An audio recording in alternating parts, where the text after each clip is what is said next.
¿Qué tal? ¿Cómo están? Qué gusto que nos acompañen ya noche de viernes. Y bueno, sí, vamos a volver a hablar del Mayo Zambada, del Chapito y de toda esta confusión que ha generado la desinformación del gobierno mexicano.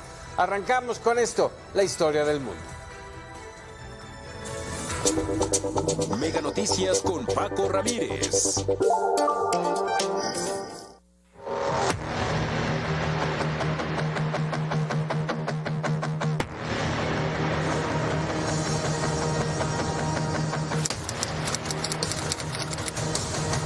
El gobierno de México no participó en esta detención o entrega.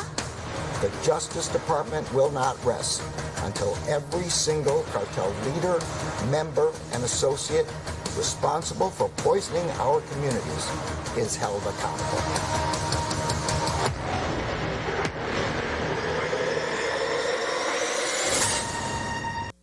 Escandalosas experiencias de esta administración y el narcotráfico.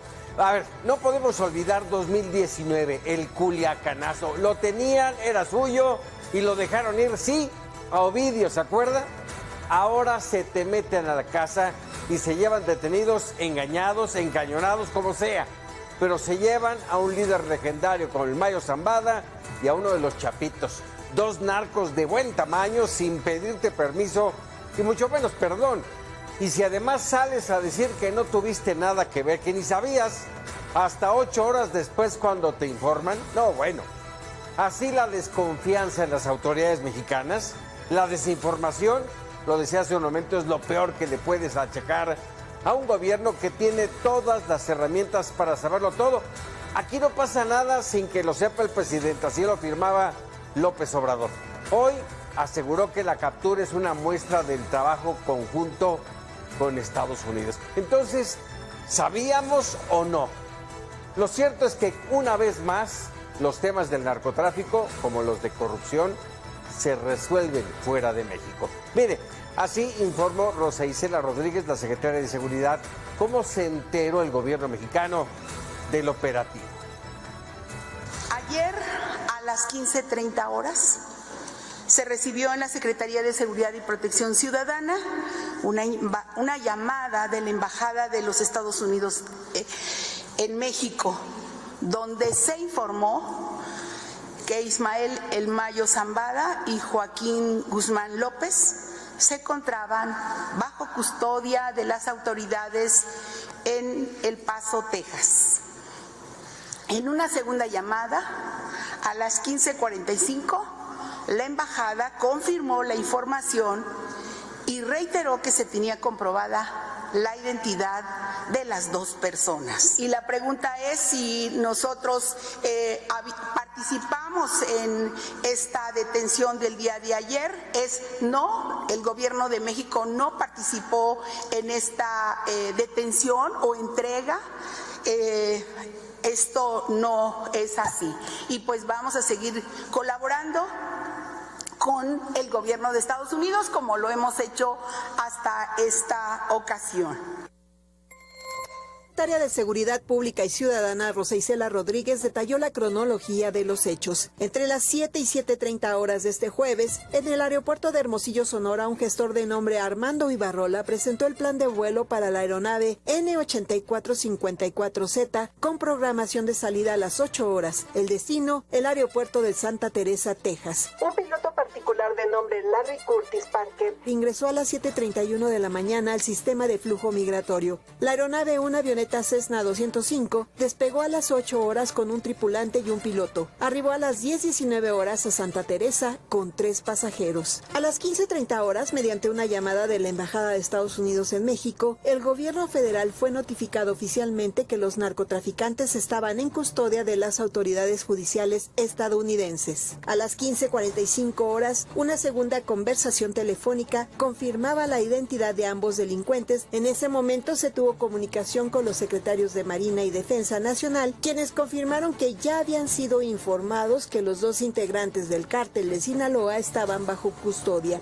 A las 16:14 horas se hizo el reporte al presidente de México de lo confirmado por la Embajada de Estados Unidos. A las 17:50 horas, la Embajada de Estados Unidos confirmó la información y señaló que ya se habían hecho la verificación de las huellas dactilares, mismas que dieron positivo a las personas señaladas. Fue a las 18 horas cuando se recibieron las imágenes por separado de cada uno. A las 18:22, el fiscal general de Estados Unidos, Merrick Garland, emitió un comunicado en el que destacó el arresto de Ismael Zambada García, alias El Mayo, y de Joaquín Guzmán López, El Chapito. Leticia Alcántara, Mega Noticias. El Mayo Zambada tuvo ya su primera audiencia en la Corte del Distrito Oeste en Texas. Se declaró no culpable de los cargos. También renunció a su derecho a fianza. Su próxima audiencia será el 1 de agosto. Su abogado Frank Pérez aclaró que su cliente no se entregó voluntariamente y fue traído contra su voluntad. Y el fiscal general de los Estados Unidos, Merrick Garland, habló de los cargos que enfrentan ambos narcotraficantes. The first is Ismael Zambada Garcia, or El Mayo, a co-founder of the cartel. He is facing charges for fentanyl trafficking, money laundering, firearms offenses, kidnapping, and conspiracy to commit murder.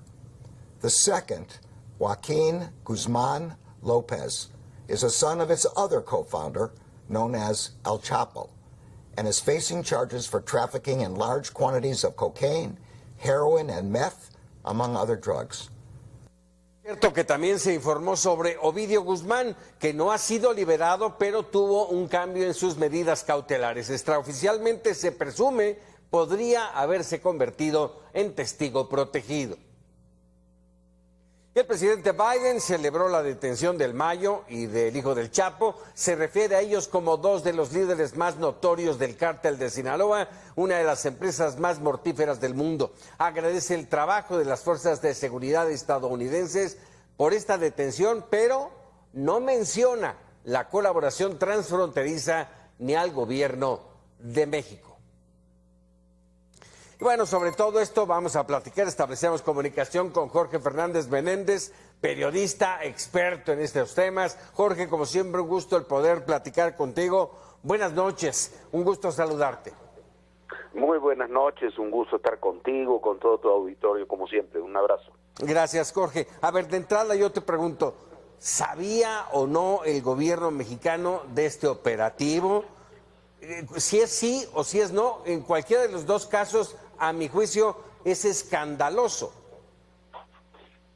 Bueno, yo creo que viendo incluso la mañanera de hoy, es evidente que no tenían la más remota idea de lo que ocurría. Si lo que dice la secretaria Rosa Isela es así, es cierto, llegaron a Texas a las 10:30, 10:15 de la mañana, le informaron al gobierno mexicano hasta las 3:30, al presidente se le informó hasta las 4:15, o sea, 6 horas después, por lo menos, de que ocurrieron, de que ya estaban en territorio estadounidense, y evidentemente no, tú lo decías hace un momento, ni el presidente Biden, ni el fiscal Garland, ni la DEA, ni el FBI hablan de la colaboración con México. Es un operativo. No sabemos quién lo realizó porque no se informó exactamente, algunos dicen que el FBI, otros que la DEA, pero es un operativo de la inteligencia estadounidense que logra, que yo creo es el golpe contra el narcotráfico mexicano más importante que ha habido en décadas probablemente. Es correcto, es correcto. A ver, déjame ahora en ese sentido, violatorio del territorio nacional y por el otro lado, ¿capturado o se entregó?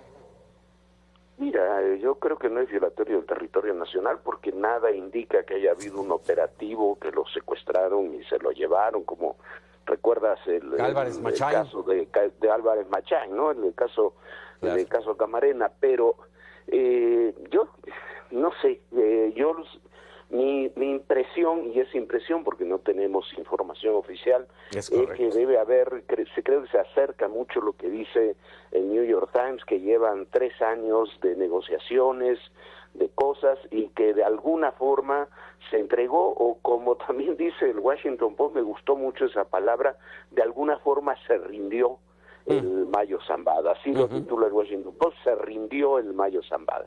Y algún mecanismo probablemente mixto hay entre la entrega y que se lo llevaron, pero no puedo creer que un hombre que estuvo durante 50 años en el narcotráfico, 30 como líder y que nunca pisó la cárcel, alegremente se suba a un avión solo, sin nadie, para supuestamente ir a ver unas pistas clandestinas, algo que los capos ya no hacen ni remotamente, ¿no?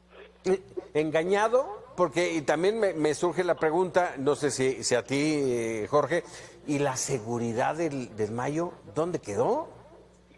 Por supuesto, mira, la única entrevista que dio el Mayo fue esta famosa de 2010 a don Julio Scherer, y ahí don Julio cuenta, lo escribe, yo tuve alguna vez oportunidad de platicarlo con él, tuvo que pasar círculos de seguridad, dormir en un lugar, lo llevaron a otro lugar. Es muy difícil, lo mismo recuerda lo que ocurrió con Kate del Castillo y Sinn Féin cuando fueron a ver al Chapo. No me cuesta mucho creer que simplemente se haya subido un avión sin saber a dónde iba, con quién iba. La información también esa es muy extraña, de que salió el avión con una persona y aterrizó con 3. Yo creo que eso es más una complicidad en el aeropuerto de Hermosillo que una información verídica, ¿no? Sí, incluso hay versiones de que lo engaña Joaquín Guzmán López, pero bueno, lo engaño y me voy con él y me capturan a mí también. Y está también el tema de Ovidio Guzmán, ¿sí? Que de repente ayer mismo empezó a esparcirse la información de que quedaba libre y la información que se tiene es que cambiaron sus medidas cautelares. Vamos, es testigo protegido. Sí, mira, ya desde hace algunas semanas yo tuve incluso oportunidad de escribirlo, estaba la versión de que tanto Ovidio como el Nini se iban a convertir en testigos protegidos. Y estoy especulando una vez más, pero no descontemos que al correr de los días veamos si esto es así, que el propio Mayo y Joaquín, el hijo, Joaquín López, que fue detenido hoy, Joaquín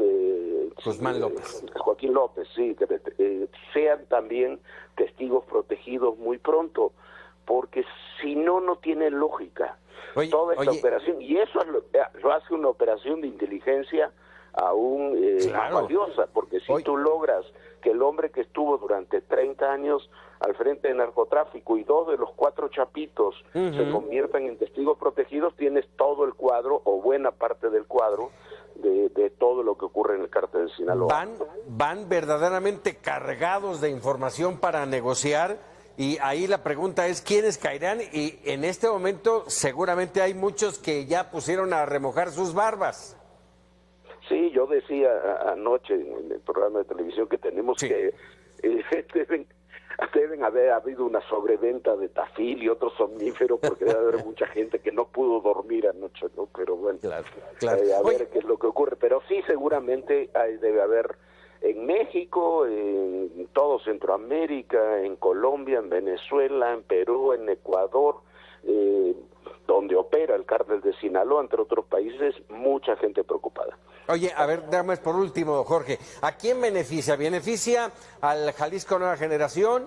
¿Beneficia a Trump? ¿Beneficia a Kamala? ¿A quién beneficia? Bueno, primero beneficia a Kamala Harris y al presidente Biden. Es un golpe enorme en términos de inteligencia, de seguridad, es una muestra de capacidad y de que con inteligencia se puede lograr a veces más que con disparos, ¿no? Esto se hizo sin disparar un solo tiro, no hay ningún reporte que haya habido un operativo. Y a Trump lo afecta, sin lugar a dudas.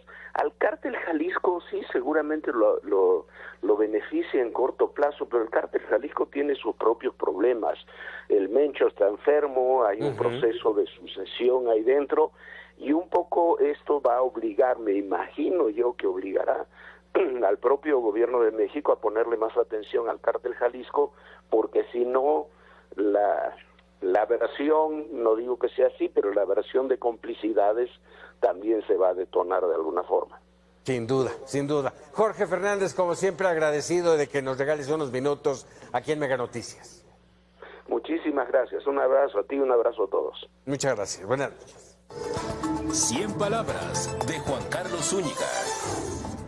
Los papeles se han invertido entre Morena y la oposición. Si antes el presidente dijo no me vengan con que la ley es la ley y la oposición clamó respeto al Estado de Derecho, hoy en el tema del reparto de pluris las posiciones están al revés. La oposición exige al INE y al Tribunal Electoral una interpretación más amplia de la Constitución para limitar el reparto de pluris a Morena y sus aliados, y estos demandan que la decisión se sujete a lo que dice el texto en la Carta Magna. Y es que nuestra Constitución dice que las pluris se deben repartir por partido y nada dice de coaliciones. Así, a Morena y aliados les tocaría el 74% de la Cámara tras haber ganado el 85% de los 300 distritos. Si se da una interpretación más amplia, al considerarlos como coalición, les tocaría el 54% y a la oposición el 46%, reflejando la votación exacta en las urnas. Hay argumentos convincentes en ambos bandos, pero la Constitución solo prevé los de uno de los lados. Hoy en Mega Noticias, abandonan cuerpos sin vida a la entrada de Villanueva, en Zacatecas. Ejecutan a ex rector, velan sus restos en funeraria de Culiacán. Jornaleros víctimas de explotación en campos de Sinaloa y Sonora. Ingresa ejército a Chicomucelo, Chiapas, para garantizar seguridad. Bajan a expresidentes de vuelo, pretendían observar elección en Venezuela. Mega Noticias con Paco Ramírez.